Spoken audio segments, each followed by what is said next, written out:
Typical local chicken छोइलाको recipe लिएर आएको छु। प्लिज अन्तिमसम्म हेरिदिनु होला है। अनि फिडब्याक पनि दिनु होला कस्तो भयो मेरो रेसिपी भनेर।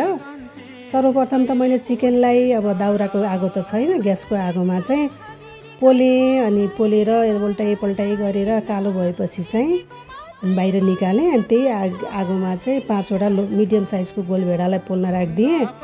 अनि साइडमा खुर्सानी पनि राखिदिएँ पोल्नलाई, रातो खुर्सानी। त्यो पाकेपछि निकालेर साइडमा लगाएँ। अनि उल्टाइ पल्टाइ गरेपछि गोलभेडा पनि पाक्यो। अनि त्यसपछि एउटा भाँडामा जिरा धनियाँ टिमुर राखेर रातो हुँदासम्म भुटेर निकालेँ। अनि त्यसपछि मैले मसिनो गरी लसुन अदुवालाई काटेँ। अनि अघि पाकेको गोलभेडालाई हातले नै मसिनो गरी थिचेँ।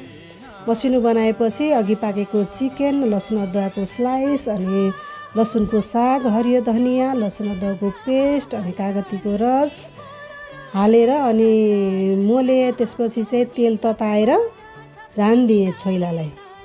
अनि अघि रेडी गरेको जिरा धनियाँको पाउडरलाई पनि हालिदिएँ। स्वादअनुसारको नुन, अनि कलरको लागि खुर्सानी राखेर छोइला रेडी गरेँ।